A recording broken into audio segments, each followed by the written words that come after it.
خصوصاً نوجوان، اللہ تعالیٰ آپ کی جوانیوں کو ہمیشہ بے داغ رکھے، ہمیشہ بے داغ رکھے، ہمیشہ بے داغ رکھے۔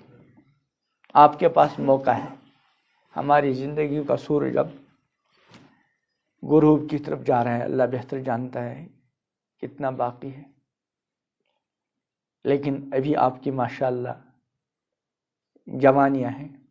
اور کسی نے کچھ خوب کہا ہے، من کردم شما حذر بکنید، کہ میں نے کچھ نہیں کر سکا لیکن تم پرہیز کرو۔ میں اگر چاہوں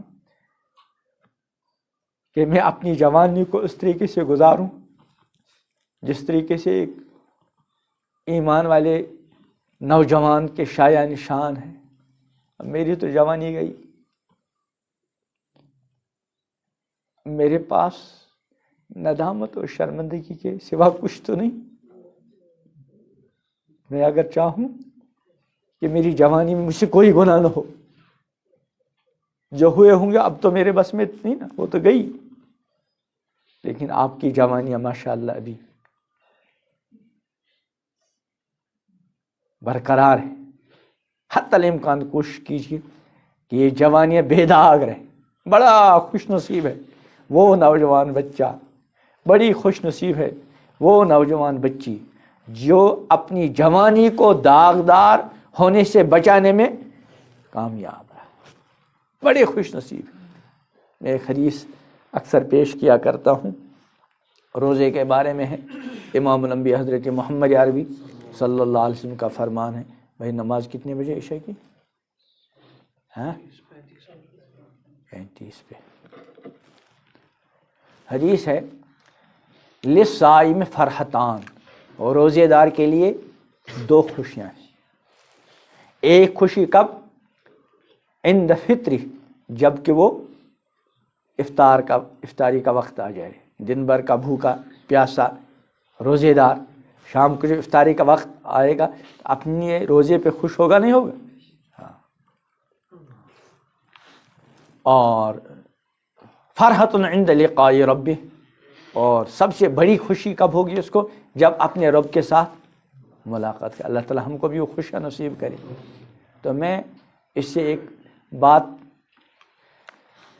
آپ جیسے نوجوانوں سے خدمت میں گزارش کیا کرتا ہوں کہ مان لیجیے 3 بھائی ہیں، گھر کا ماحول دیندارانہ ہے، ماں باپ دینی مزاج کے ہیں، رمضان مبارک کا مہینہ آ گیا، 3 بھائی، 2 دینی مزاج کے اور ایک آوارہ مزاج کا، سحری کا وقت آ گیا، رمضان آ گیا تو سب کو سحری کے لیے اٹھنا پڑا۔ 2 ماشاءاللہ خوف خدا کی وجہ سے، اور ایک ان میں بھائی جو تھا وہ کس کے ڈر سے؟ ماں باپ کے ڈر سے۔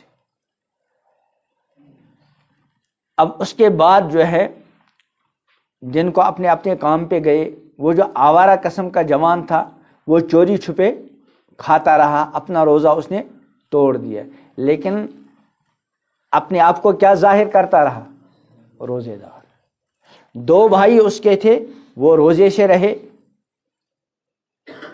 ان میں ایک ذرا کمزور قسم کا تھا، اس کو ظہر کے وقت سے بھوک نے ستانا، اور دوسرا ذرا ٹھیک تھا، اس کو عصر تک زیادہ احساس، عصر کے بعد اس کو بھی بھوک پیاس کا احساس ہوا۔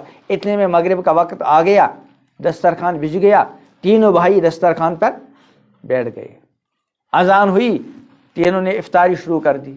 وہ جو آوارہ نوجوان تھا جو چوری چھپے کھاتا پیتا رہا، اس کو خوشی ہوگی؟ نہیں، بلکہ اگر انسانیت ہوگی تو اندر اندر کیا ہوگی؟ ندامت، شرمندگی، کاش کہ میں نے بھی روزہ رکھا ہوتا۔ اور اس کے برعکس وہ جو 2 بھائی اس کے تھے روزے سے رہے، باوجود کہ ان کو بھوک پیاس بھی لگی، ان کو کیا ہوگی؟ خوشی۔ اور جس کو زیادہ بھوک نے ستایا، زیادہ پیاس نے ستایا، اس کو زیادہ خوشی ہوگی، اور جس کو کم ستایا بھوک پیاس نے، اس کو بھی خوشی ہوگی لیکن اس سے کم۔ بس اسی طرح آج کل کے نوجوان پہلے تو 2 طرح کے ہیں۔ دیکھو روزے میں 3 چیزوں کو چھوڑنا پڑتا ہے، کھانے کو چھوڑنا پڑتا ہے، پینے کو، اور اپنی نفسانی خواہش کو۔ شادی شدہ ہو، اپنی اہلیہ کے پاس دن میں نہیں جا سکتا، روزے میں، غیر رمضان میں اجازت ہے۔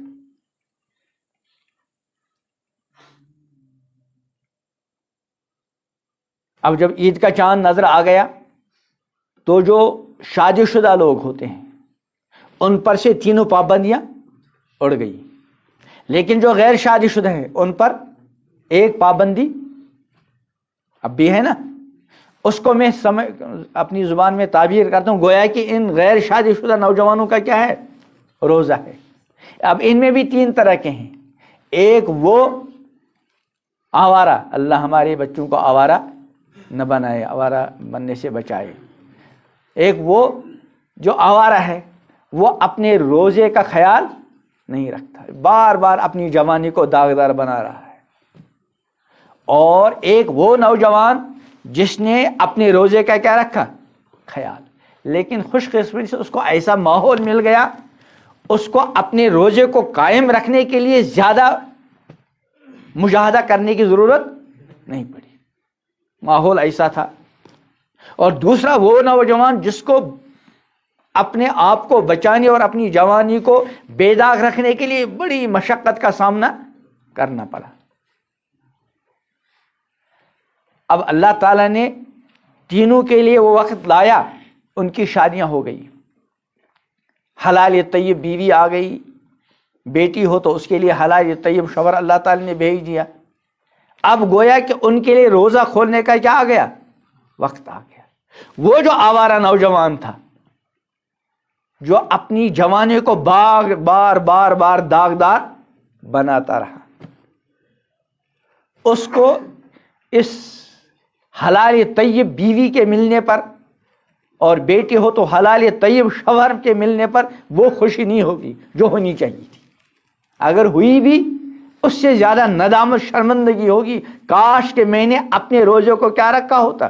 قائم۔ کاش کہ میں نے اپنی نفسانی خواہش کسی گندی جگہ پوری نہ کی ہوتی۔ اس کے برعکس جن نوجوانوں نے اپنے روزے کا خیال رکھا، ادھری سے ان کو پیشکش ہو رہی تھی کہ آؤ روزہ توڑو۔ سمجھ رہے نا میری اشارے آپ؟ آج کل ماحول وہی ہے، نوجوانوں کو ادھر سے حالات ایسے پیش آتے ہیں، روزہ توڑنے کی پیشکش کی جاتی ہے اور بڑے خوشنما انداز پر، لیکن یہ اللہ کا بندہ وہ کیا کہتا ہے بزبان قال اور کبھی بزبان حال، انی اخاف اللہ، میں اللہ سے اس روزہ توڑنے کی پیشکش کو ٹھکراتا ہے۔ اب جب اللہ تعالی نے اس کے لیے افطاری کا وقت لایا، نکاح ہو گیا، نوجوان کو حلال طیب بیوی مل گئی، بیٹی کو حلال طیب شوہر مل گیا، اب ان کی خوشی کی انتہا، جتنی ان کو اس بیٹی کو حلال طیب شوہر کے ملنے پر خوشی ہوگی اور جوان کو حلال طیب بیوی ملنے پر خوشی ہوگی، اس سے زیادہ خوشی اس بات پر ہوگی کہ وہ اپنے روزے کو قائم رکھنے میں کیا ہوئے؟ کامیاب۔ تو اس لیے جو شادی شدہ ابھی نہیں ہیں وہ اس تصور کے ساتھ زندگی گزاریں کہ ہمارا روزہ ہے، خدا نہ کرے خدا نہ کرے خدا نہ کرے کسی سے کوئی کوتاہی کبھی ہو گئی ہو تو از سر نو اپنے روزے کا آغاز کر لے۔ اور جن کو اللہ تعالی نے اب تک بچایا ہے، اور امید ہے یہ ماشاءاللہ وہ نوجوان ہیں جن کو اللہ نے بچائی رکھا ہوگا، وہ پختہ ارادہ کریں، کتنی بھی ہمیں روزے کو توڑوانے کی پیشکش ہو، ہم ہر پیشکش کو انشاءاللہ ٹھکرائیں گے۔ پھر ایک خوشی تو وہ والی ہوگی جو افطاری کے وقت جب حلال طیب بیوی ملے گی، اور اس سے بڑی خوشی کب ہوگی انشاءاللہ؟ جب اللہ تعالیٰ کے عرش کے سائے میں کیا ملے گی؟ ہے نا حدیث میں 7 قسم کے لوگوں کو اللہ کے عرش میں سائے میں جگہ ملے گی۔ ایک ان میں سے ایک ایسا نوجوان جس کو کسی خوبصورت اچھے خاندان کی لڑکی نے برائی کی دعوت دی، برائی کے لیے اپنے آپ کو پیش کیا، لیکن اس نے بزبان قال یا بزبان حال کیا کہا؟ انی اخاف اللہ، میں اللہ سے ڈرتا ہوں۔ اس کی پیشکش کو ٹھکرا دیا، وہاں اللہ کے عرش کا سایہ ملے گا، وہ بہت بڑی خوشی۔ تو جیسے روزے دار کو ایک خوشی تو کب؟ افطاری کے وقت، اور دوسری خوشی اللہ کے ساتھ ملاقات کے وقت۔ اس خوش نصیب نوجوان کو، بچہ ہو یا بچی ہو، ان کو بھی انشاءاللہ 2 خوشیاں ہوں گی۔ ایک خوشی افطاری کے وقت، یعنی جب اللہ تعالیٰ نے حلال طیب بیوی عطا کی، بیٹی کو حلال طیب شوہر مل گیا، اب گویا کہ ان کے روزے کے لیے افطاری کا وقت آ گیا، اس وقت خوشی، اور بہت بڑی خوشی ہوگی۔ ایک تو فطری خوشی ہے ہی، لیکن اس سے زیادہ خوشی ہوگی کہ اللہ نے اس کو پاک دامن رکھا، اس کی جوانی داغدار نہیں ہوئی۔ اور دوسری خوشی اس وقت ہوگی جب سب کے لیے نفسی نفسی کا عالم ہوگا، اور کہیں بھی سر چھپانے کی جگہ نہیں ہوگی سوائے عرش الہی کے سائے کے۔ اس پاکیزہ نوجوان بچے کو، اس پاکیزہ نوجوان بچے کو انشاءاللہ عرش الہی کا سایہ ملے گا۔ اللہ تعالی ہم سب کو بھی عطا کرے، اللہ ہماری کوتاہیوں کو معاف کرے، ہم سب کو کی سچی توبہ عطا کرے، اللہ تعالی ہم کو تقوی اور پرہیزگاری کے ساتھ زندگی گزارنے کی توفیق عطا فرمائیں۔ سبحان اللہ و بحمدہ، سبحانک اللہم